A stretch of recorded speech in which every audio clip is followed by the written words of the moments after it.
ನಮಸ್ಕಾರ ಸ್ನೇಹಿತರೆ, ಗಣಿ ಎಜು ಎಕ್ಸ್ಪ್ಲೋರ್ ಯೂಟ್ಯೂಬ್ ಚಾನಲ್ಗೆ ಸ್ವಾಗತ ಸುಸ್ವಾಗತ.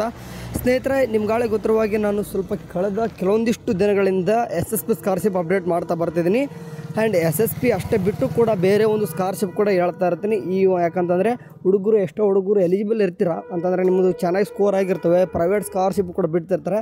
ಅಂಥ ಒಂದು ಸ್ಕಾಲರ್ಶಿಪ್ ಕೂಡ ಹೇಳ್ತೀವಿ. ಎಷ್ಟೋ ಒಂದು ಏನಪ್ಪ ಅಂದರೆ ಮರೀಚಿಕೆ ಆಗ್ತಿರ್ತವೆ ಅಂಥ ಸ್ಕಾಲರ್ಶಿಪ್, ಎಷ್ಟೋ ಹುಡುಗರಿಗೆ ಗೊತ್ತೇ ಇರೋಲ್ಲ. ಓಕೆ, ಇವನ್ ಅವ್ರು ಏನು ಮಾಡ್ತಾರೆ ಅಂತಂದರೆ ಹುಡುಗರು ಆ ಒಂದು ಸ್ಕಾಲರ್ಶಿಪ್ ಪಡ್ಕೊಳ್ಳೋಕ್ಕೆ ಎಲಿಜಿಬಲ್ ಅಷ್ಟೇ ಅಲ್ಲದೆ ಫಿಕ್ಸ್ ಬರ್ತಾ ಇರ್ತವೆ. ಅಂಥ ಒಂದು ಹುಡುಗರು ಕೂಡ ತೊಗೊಳ್ತಾ ಇರಲ್ಲ. ಅಂಥ ಒಂದು ಸ್ಕಾಲರ್ಶಿಪ್ ಕೂಡ ನಮ್ಮೊಂದು ಚಾನಲಲ್ಲಿ ವೀಡಿಯೋ ಮಾಡ್ತಾ ಇರ್ತೀನಿ. ಸೊ ಹಂಗಾಗ್ಬಿಟ್ಟು ಯಾಕೆ ಸ್ಟಾರ್ಟಿಂಗ್ ಹೇಳಿದಪ್ಪ ಅಂದರೆ ಮೊದಲು ನಮ್ಮ ಚಾನಲ್ಗೆ ಸಬ್ಸ್ಕ್ರೈಬ್ ಆಗಿ ಆ್ಯಂಡ್ ವಾಟ್ಸಪ್ ಚಾನಲ್ಗೆ ಜಾಯ್ನ್ ಆಗಿ, ಯಾಕಂದರೆ ಪ್ರತಿಯೊಂದು ಅಪ್ಡೇಟ್ ಕೂಡ ಸಿಗ್ತದೆ. ಸರಿ, ಈಗ SSP ಬಗ್ಗೆ ಮಾತಾಡೋದಂತಂದರೆ ಓಕೆ, ಕೆಲವೊಂದಿಷ್ಟು ಹುಡುಗರನ್ನ ನಾನು ಪ್ರೀವಿಯಸ್ಸು ವೀಡಿಯೋಸ್ದಲ್ಲಿ ನೋಡಿದಾಗೆ ಕೆಲವೊಂದಿಷ್ಟು ಕೂಡ ಕಾಮೆಂಟ್ಸ್ಗಳನ್ನು ನೋಡಿದಾಗೆ ಅವ್ರಿಗೆ ಎಲ್ಲನೂ ಕೂಡ ಪ್ರತಿಯೊಬ್ಬರಿಗೆ ಏನಪ್ಪ ಅಂತಂದರೆ ಆನ್ಸರ್ ಮಾಡ್ಬೋದಿತ್ತು, ಬಟ್ ಅವ್ನಿಗೆ ಒಬ್ಬನಿಗೆ ತಿಳಿಯುತ್ತೆ. ಬಟ್ ಅದೇ ಕ್ವಶನ್ಸ್ ನಿಮ್ಮದು ಕೂಡ ಆಗಿರ್ತವೆ ಅನ್ನೋ ಕಾರಣ ಕೆಲವೊಂದಿಷ್ಟು ಕ್ವಶನ್ಸ್ನ ತೊಗೊಂಬಂದಿದ್ದೀನಿ. ಏನಪ್ಪ ಅಂದರೆ ಇಲ್ಲಿ ಕಾಣಿಸ್ತಿದೆ. ಓಕೆ, ಓದ್ತಾ ಹೋಗ್ತೀನಿ. University is approved sir, but welfare department is not approved ಅಂತ ಕೇಳ್ತದೆ. ಅಂದರೆ ಅವನಿಗೆ ತಮ್ಮ ಒಂದು ಯೂನಿವರ್ಸಿಟಿ ಕಡೆಯಿಂದ ಅಪ್ರೂವ್ಡ್ ಆಗಿದೆ. ಓಕೆ, ಎಲ್ಲನೂ ಕೂಡ ಅಕಾಡೆಮಿಕ್ ಡೀಟೇಲ್ಸ್ ಹಾಕಿರ್ತಾರೆ, ಎಲ್ಲನೂ ಕೂಡ ಅಪ್ರೂವ್ಡ್ ಆಗಿರ್ತದೆ. ಅಂದರೆ ಇದು ಫಸ್ಟ್ ಲೆವೆಲಲ್ಲಿ ಇರ್ತದೇನೋ. ಬಟ್ ವೆಲ್ಫೇರ್ ಡಿಪಾರ್ಟ್ಮೆಂಟ್ ಇನ್ನೂ ಕೂಡ ಅಪ್ರೂವ್ ಆಗಿಲ್ಲ ಅಂತ ಕೇಳ್ತಾರೆ. ನೋಡಿ, ಅಪ್ಲಿಕೇಶನ್ ಹಾಕಿ ಕೆಲವೊಂದಿಷ್ಟು ದಿನಗಳು ಅಟ್ಲೀಸ್ಟ್ ಸಮ್ ಡೇಸ್ ಬೇಕೇ ಬೇಕು. ಓಕೆ, ನೀವು ಫಸ್ಟ್ ಲೆವೆಲ್ ವೆರಿಫಿಕೇಷನ್ ಆಗಬೇಕಂದ್ರೂ ಕೂಡ ಕೆಲವೊಂದಿಷ್ಟು ದಿನಗಳು ತೊಗೊತದ. ಓಕೆ, ಸೊ ಅಪ್ಲಿಕೇಶನ್ ಇವತ್ತು ಹಾಕಿ ನಾಳೆನೇ ಆಗಬೇಕಂದ್ರೆ ಆಗಲ್ಲ. ಅದರಲ್ಲೂ ಕೂಡಪ್ಪ ಅಂದರೆ OBC ಸ್ಟೂಡೆಂಟ್ಸ್ಗಂತೂ ಬೇಗನೆ ಆಗಲ್ಲ. SC ಸ್ಟೂಡೆಂಟ್ ಆಗಿತ್ತು ಅಂದರೆ ಇಮ್ಮಿಡಿಯೇಟ್ 1 ವೀಕಲ್ಲಿ ಆಗಿಬಿಡ್ತದೆ. ನೀವೇನಾದರೂ OBC ಸ್ಟೂಡೆಂಟ್ ಆಗಿತ್ತಂದರೆ ಇನ್ನೂ ಕೂಡ ಸ್ವಲ್ಪ ವೇಟ್ ಮಾಡಬೇಕಾಗುತ್ತೆ. ಇದು ಫಸ್ಟ್ ಲೆವೆಲ್ಗೆ ಎಷ್ಟು ಟೈಮ್ ತೊಗೊತಂದ್ರೆ ಸ್ವಲ್ಪ ಟೈಮ್ ತೊಗೊಳ್ತದೆ. It means second level, third level ಬರ್ಬೇಕಂತಂದರೆ ಇನ್ನೂ ಕೂಡ 2 ಮಂತ್ಸ್ ಈ ರೀತಿ ಕೂಡ ಆಗ್ತದೆ. ಸೊ ವೇಟ್ ಮಾಡಬೇಕಾಗ್ತದೆ. ಸರ್, ನೆಕ್ಸ್ಟ್ ಏನಪ್ಪ ಅಂದರೆ ಸರ್ ಈ ಸಲ ರೈತ ವಿದ್ಯಾನಿಧಿ ಬರಲ್ವಾ? ಓಕೆ, ರೈತ ನಿಧಿ ಬರುತ್ತೆ ಅಂತ ಕೇಳಿದ್ರೆ ನೋಡಿ, ಈಗ ಕಾಂಗ್ರೆಸ್ ಗೌರ್ಮೆಂಟ್ ಬಂದಾದ ತಕ್ಷಣ ರೈತ ವಿದ್ಯಾನಿಧಿ ತೆಗೆದಾಕಿ ಬಿಟ್ಟಿದ್ದಾರೆ, ಬಟ್ ವಿದ್ಯಾಸಿರಿ ಸ್ಟಾರ್ಟ್ ಮಾಡಿದ್ದಾರೆ. ಓಕೆ, ರೈತ ವಿದ್ಯಾನಿಧಿ ಸ್ಟಾಪ್ ಮಾಡಿದರೆ, ಬಟ್ ವಿದ್ಯಾಸಿರಿ ಸ್ಟಾರ್ಟ್ ಮಾಡಿದ್ದಾರೆ.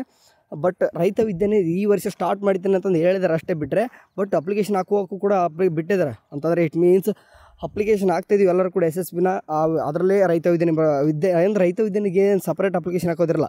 SSP ಹಾಕಿಬಿಟ್ರೆ ಅದೇ ಕೂಡ ಆಟೋಮೆಟಿಕ್ಕಾಗಿ ರೈತ ವಿದ್ಯಾನಿಧಿ ಕೂಡ ನೀವು ಕನ್ಸಿಡರ್ ಆಗ್ತಾರೆ. ಬಟ್ ಕೊಡ್ತಾರೆ ಅನ್ನೋದು ಗೌರ್ಮೆಂಟ್ಗೆ ಬಿಟ್ಟಿದ್ದು. ಬಟ್ ಕೊಡ್ತೀನಿ ಅಂತ ಹೇಳಿದ್ದಾರೆ, ಬಟ್ ಎಷ್ಟರ ಮಟ್ಟಿಗೆ ಆಗುತ್ತೋ ಗೊತ್ತಿಲ್ಲ. ಯಾಕಂದರೆ ವಿದ್ಯಾಸಿರಿ ಕೊಟ್ಟ ತಕ್ಷಣ ರೈತ ವಿದ್ಯಾನಿಧಿ ತೆಗೆದಕ್ಕೂ ಪ್ಲ್ಯಾನ್ ಕೂಡ ಇದೆ. ನೋಡೋಣ, ಇನ್ ಕೇಸ್ ಅದಕ್ಕೆ ಅಮೌಂಟ್ ಸ್ಯಾಂಕ್ಷನ್ ಅಂತಂದರೆ ನಿಮ್ಗೆ ಹೇಳೋಣ. ಅಮೌಂಟ್ ಸ್ಯಾಂಕ್ಷನ್ ಆಗ್ಬೇಕು. ಮೊದಲು ಅಮೌಂಟ್ ಸ್ಯಾಂಕ್ಷನ್ ಅಂತಂದರೆ ನಿಮಗೆ ಖಂಡಿತ ಇದೊಂದು ಕೂಡ ಸ್ಕಾಲರ್ಶಿಪ್ ಬರ್ತದೆ.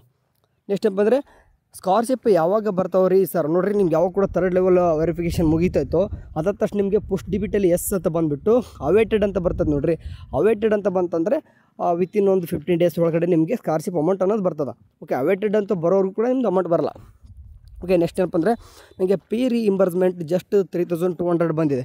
ನೋಡಿ, ಇದು ಕೋರ್ಸ್ ಮೇಲೆ ಡಿಪೆಂಡ್ ಆಗುತ್ತೆ. ಅಂದರೆ ಶುಲ್ಕ ಮರುಪಾವತಿ ಎಷ್ಟು ಕೊಡಬೇಕು ಅನ್ನೋದು ಕೋರ್ಸ್ ಮೇಲೆ ಡಿಪೆಂಡ್ ಆಗ್ತದೆ.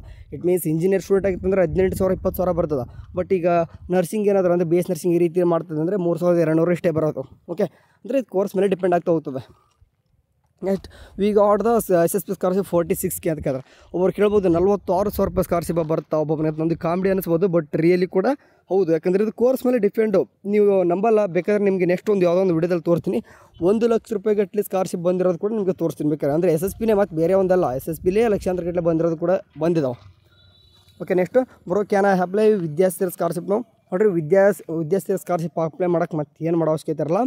ನೀವು ಹಾಸ್ಟೆಲ್ ಅಪ್ಲಿಕೇಶನ್ ಹಾಕ್ತಪ್ಪ ಅಂದರೆ ಆಟೋಮೆಟಿಕ್ಕಾಗಿ ಇನ್ ಕೇಸ್ ಹಾಸ್ಟೆಲ್ ಸಿಗದೆ ಹೋದವ್ರಿಗೆ, ಅಂದರೆ ಹಾಸ್ಟೆಲ್ ಯಾರಿಗೆಲ್ಲ ಸಿಗೋಲ್ಲ ನೋಡಿರಿ, ಅವ್ರಿಗೆ ಬರುವಂಥದ್ದು ಸ್ಕಾಲರ್ಶಿಪ್.